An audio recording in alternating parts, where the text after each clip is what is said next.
بعض جگہوں پہ بعض لوگ بڑے تیز ہوتے ہیں، یعنی ان سے آپ کی ملاقات ہوتی ہے تو بندے کو محسوس ہوتا ہے کہ یار اسے تو پہلے ہی ساری باتوں کا پتہ ہے، اور کئی دفعہ ان سے ملنے کے بعد احساس ہوتا ہے کہ یار اس سے تو تھوڑا سیکھ ہی لیتے تو بہتر تھا، یہ تو بات بڑی آگے نکل گئی۔ سارا پتہ ہوتا ہے، باشعور ہوتے ہیں، لیکن ڈر آتا ہے اللہ سے۔ اتنا باشعور آدمی، سمجھدار، پنچایت، پریا، لوگ، دین، دنیا سارا پتہ ہے، نماز کا ٹائم آ گیا تو وہ چھپتا پھرتا ہے، اس کی طبیعت پر بوجھ بن رہا ہے معاذ اللہ اللہ کے حضور حاضر ہونا، اسے خیر کا کام کرنا پڑ رہا ہے تو وہ ادھر ادھر نکلتا جا رہا ہے۔ تو سوال یہ ہے کہ پھر یہ شعور کا کیا مطلب رکھا ہوا ہے ہم نے؟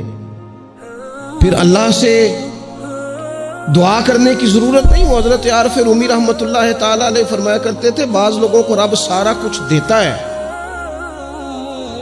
سجدے کی توفیق نہیں دیتا۔ اس کا مطلب یہ ہے کہ وہ کہتا ہے یہ سارا کچھ لے اور نکل جا، میرے گھر نہ آنا، رکھ سارا کچھ پاس۔ رب سے عافیت مانگی جائے، اس سے اس کا فضل مانگا جائے، اس سے اس کا کرم مانگا جائے۔ اللہ کے پیارے رسول صلی اللہ تعالی علیہ وآلہ وسلم اس عافیت مانگنے پر زور دیتے، توجہ دیتے۔ میں آپ کو صحیح بتاتا ہوں، رب نے اگر کسی بندے کو عافیت میں رکھا ہو نا تو حالات کیسے بھی برے چل رہے ہوں اس کا بگاڑ کچھ نہیں سکتے۔ اور اللہ تعالیٰ معاف کرے، 100 دفعہ خاکم بدہن اگر کسی وقت اس کے کرم کی نگاہ پھر جائے تو پھر سارے اسباب سمیت بھی انسان اپنے پیروں پہ کھڑا نہیں رہ سکتا۔ اس سے جب تک طلب کرم نہیں ہوتا، طلب عافیت نہیں ہوتی، اس کی بارگاہ سے جب تک بندہ مومن پورا رجوع نہیں کرتا، یہ عافیت اتنی اعلیٰ چیز ہے کہ نبی پاک علیہ السلام نے فرمایا اذان اور اقامت کے درمیان جو وقت ہوتا ہے اس میں دعائیں رد نہیں ہوتی۔ دعا مانگا کرو گے تمہاری اللہ اپنے فضل سے قبول کر لے گا۔ عرض کی یا رسول اللہ کیا مانگے؟ تو فرمایا عافیت مانگو رب سے۔ حضرت انس بن مالک حدیث کے راوی ہے رضی اللہ تعالیٰ عنہ، یہاں بھی فرمایا یہ عین قبولیت کا ٹائم ہے، اللہ سے عافیت مانگ لو، اس کی پناہ۔ ہم دعاؤں میں بھی محدود ہو جاتے ہیں۔ رب دا طالب کوئی نہ ملیا، جو ملیا طالب زردہ ہو۔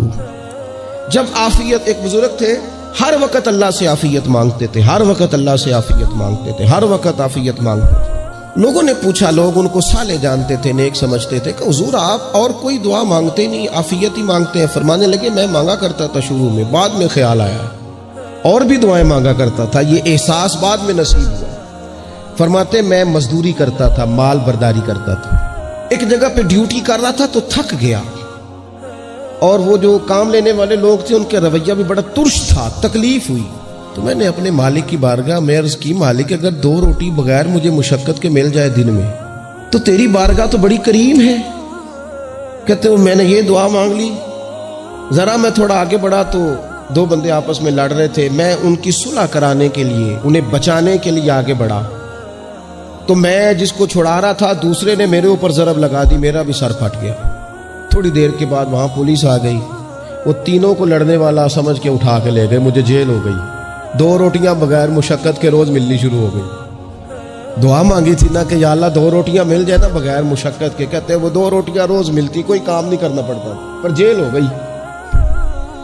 فرماتے میں بڑا پریشان تھا، روز روٹیاں پابندی سے آتی اور بہترین آتی، کھانا ملتا۔ پھر کچھ عرصے کے بعد میں نے سوچا کہ یار یہ دعا تو قبول ہو گئی نا تیری، اب تو اگر اس پر کوئی الگ بات کرے گا تو وہ تو غلط کرے گا۔ کہتے پھر خود ہی میرے دل میں اللہ نے بات ڈالی اور میں نے عرض کی مالک 2 روٹیاں نہیں، مجھے تو عافیت چاہیے، مجھے تو عافیت دے، میرے اوپر تو کرم فرما، تو نظر رحمت کر، جے ایک قطرہ بخشے مینوں، جے ایک قطرہ بخشے مینوں تے کام بن جاندا ہی میرا، مہربانی کر عافیت عطا کر۔ فرماتے پھر خدا نے کرم کیا، کہاں سے اسباب بنے میرے جیل سے چھوٹنے کے، کون کون میرے ضمانتی بنے اللہ ہی جانتا ہے۔ فرماتے ہیں دروازے بھی کھل گئے، رزق بھی ملتا ہے، صحت بھی میسر ہے، سجدہ بھی کر لیتا ہوں، سویرے تلاوت بھی کرتا ہوں، شام کو مدینے والے کی بارگاہ میں رج کے درود و سلام بھی عرض کرتا ہوں۔ میں ممکن ہوتا ہے تو کسی غریب کی داد رسی بھی کرتا ہوں. اب سمجھ آئی ہے. ربنا آتنا فی الدنیا حسنۃ وفی الآخرۃ حسنۃ وقنا عذاب النار. اب سمجھ آئی ہے رب سے جب بھی مانگنا ہے عافیت ہی مانگنی ہے, اس سے کرم مانگ. ہم نے محدود دعائیں رکھی ہوئی ہیں, محدود. وہ جی فلانا کام میرا ہو جائے تو بھئی وہ ایک ہو گیا, اس کے بعد پھر نئی ٹینشن بن جائے گی. نہیں, میں جی بچوں کی شادی کر لوں جی پھر میں فارغ ہوں. آپ شادی کر کے دیکھیں, لاگے پتہ جائے گا کیسے فارغ ہوتے ہیں. آپ یہاں رکتے کیوں ہیں؟ آپ خدا سے عافیت کیوں نہیں طلب کرتے؟ اس کی بارگاہ سے وہ کیوں نہیں مانگتے کہ جو ایک قطرہ ملے تو دنیا اور آخرت کے سارے کام ہو جائے؟ اس سے اس کی رحمت کا سوال کرے, اس سے اس کے کرم کا سوال کرے. اللہ کی بارگاہ میں بھی حاضر ہونا اور جچی تلی اور جناب ناپ تول کر اور محدود چیزوں کا سوال کرنا, مالک سے مانگے. اور وہ جب دیتا ہے تو دیتا بھی بے حساب ہی ہے. وہ جب عطا کرتا ہے تو کرم کے دروازے کھول کے عطا کرتا ہے, ورنہ تو ایک الجھن سے انسان نکلتا ہے دوسری میں الجھ جاتا ہے. ایک گتھی کو سلجھاتا ہے. پھر اقبال رو پڑے تھے, کہنے لگے میں عقل کی گتھیاں سلجھا چکا ہوں, یا رب مجھے صاحب جنوں کر دے. اللہ یہ بڑا میں نے ہیر پھیر دیکھ لیا, مجھے دیوانہ بنا. اب مجھے جنون ہو, اب میں کسی کے لیے رویا کروں, اب میں کسی کی یاد میں تڑپا کروں, اب میں رات کسی کے لیے میری آنکھیں بیدار رہیں. یہ بڑی ہو گئی دنیا داری. عقل کی گتھی حالانکہ نہیں سلجھتی, پر اقبال کہتے ہیں عقل کی گتھیاں سلجھا چکا ہوں, یا رب مجھے صاحب جنوں کر دے. اور پھر کہنے لگے بجھی عشق کی آگ اندھیر ہے, اب یہ مسلمان نہیں یہ خاک کا ڈھیر ہے. تو مٹی بن کے رہ گئے کیا؟ کہاں اپنی ساری توجہات کا قبلہ کس چیز کو میرے عزیزوں؟ اللہ سے عافیت. نبی پاک علیہ الصلوۃ والسلام نے ایک شخص سے پوچھا کیا دعا مانگ رہے ہو؟ تو اس نے کہا یا رسول اللہ میں اللہ کی بارگاہ میں صبر کا سوال کر رہا ہوں. تو حضور فرمانے لگے صبر تو مصیبت